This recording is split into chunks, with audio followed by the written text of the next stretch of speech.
For today's video ay magmamarinate ako ng barbecue.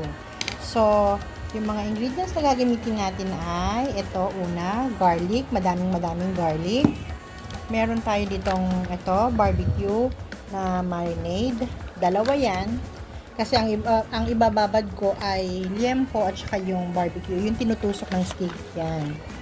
Tapos, meron akong paprika, pandagdag pampalasa, at garlic uli. Syempre, iba yung garlic na ganito, at gusto kong lagyan nito.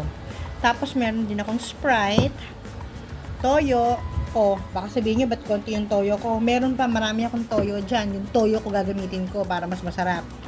Tapos, meron tayong ketchup. Tapos, baka maglagay ako ng sugar, pero depende ha. Titikman ko muna. Pagka matamis na, ayoko na maglagay ng sugar. So, ito lahat yung ating ingredients. So, tara na guys. Start na tayo mag-marinate. So, ayan guys. So, napansin nyo, kasi diba, ang sabi ko, ang ibababad ko ay yung liempo at saka yung pang barbecue. So, isa lang yung timpla na gagawin ko para dun sa dalawang karne. Dapat talaga liempo lang. Kaya lang si daddy kasi gusto daw niya yung itutusok-tusok pa. So, ayan. Unahin natin ilagay ay itong toyo.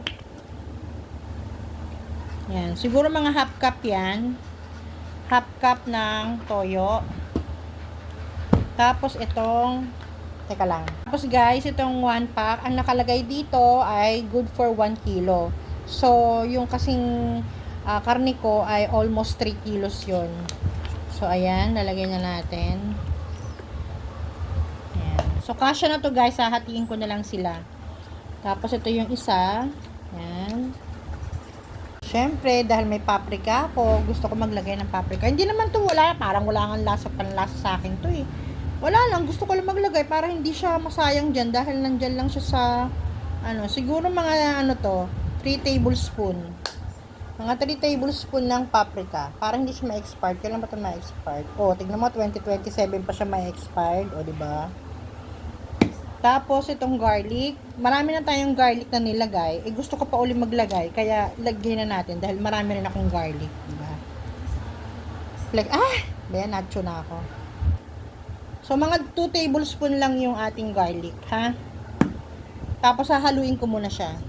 So, ayan. Haluin na muna natin. Tapos, maglalagay tayo ng Sprite.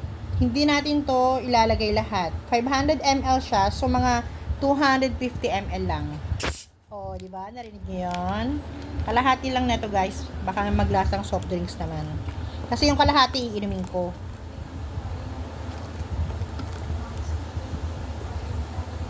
Ayan, okay na. Ayan o. Ayan. Dapat pineapple juice. Medyo mahal yun. Ito na lang, di ba? Yung Sprite na lang. Tapos, ilalagay na natin tong UFC ketchup. Lagay na natin lahat. Ilan ba to? Ito ay 320 ml. Pero guys ha, ito mga tansya-tansya lang ko lang to. Sinasabi ko lang kung ilan yung sukat niya. Kayo pa rin naman ang masusunod kung anong gusto nyong lasa sa barbecue ninyo. Ako, ito yung gusto kong lasa. Sigurado masarap to. So, ayan. Tapos, yan, i-mekos na natin. Diba? Paminta pa pala. Oo nga pala, sabi ko para may kulang. Wait lang, kukuha akong paminta. So, guys, wala akong pamintang yung medyo pino. Ito lang meron ako crack. Kasi, naitabi ko na nandun sa mga bag. So, lalagyan natin siya ng konti lang. Kasi baka makagat ng mga bata ito. Ayoko namang. So, ayan. Okay na yan. Ang lalaki diba? Konti pa. Konti pa. Mga yan. Wala pang 3 tablespoon yan. Mga 2.5 kutsara lang yan. So, ayan. Kailangan lang natin i-mix mabuti. Di ba parang ang sarap? Parang teriyaki sauce na, no? So, titikman ko muna. Tingnan natin kung okay na ba yung panlasa, yung tamis niya. Ayoko namang sobrang tamis, diba? Guys, hahaluin ko muna mabuti kasi ayun na yung mga ketchup, buo-buo pa. Tapos, titikman na natin siya.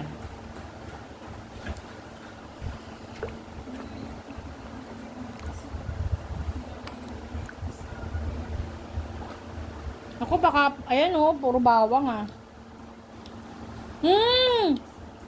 Ang talap!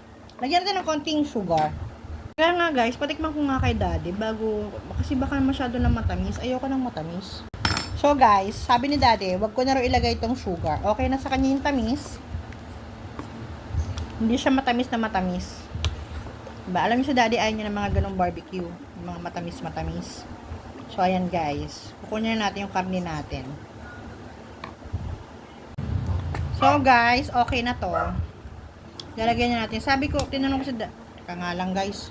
So guys, bali yung liempo at saka yung pang barbecue, sabi nga ni daddy, ipag-isang lalagyan ko na lang para mababad. Sa ilalim yung barbecue, sa ibabaw yung liempo. Okay? So guys, ito na yung ating kasim.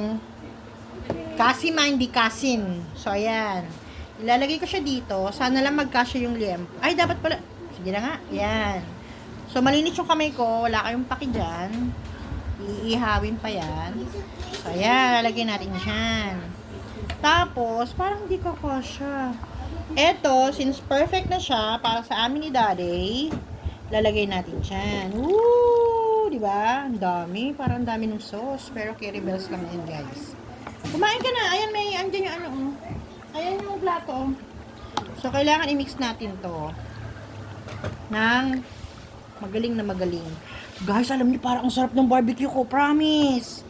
Oh, di ba? Oh. Ang sarap po kasi gusto ni tito mo yung itutusok daw. Pero may liempo din akong binili. So, ayan. Puro bawang. Yan. Kita nyo yan, di ba? Next naman, iilalim natin yung, ay ibabaw natin yung liempo. Guys, ito na yung ating liempo. Yan. So, lalagay natin dyan. Yan.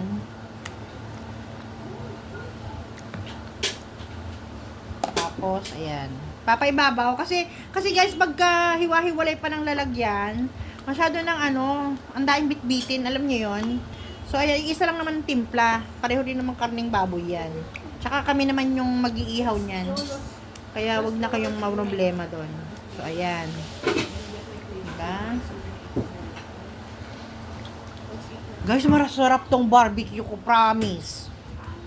Tingnan nyo ha, makikita nyo ito pag inihaw namin to. Yan. Oh, di ba?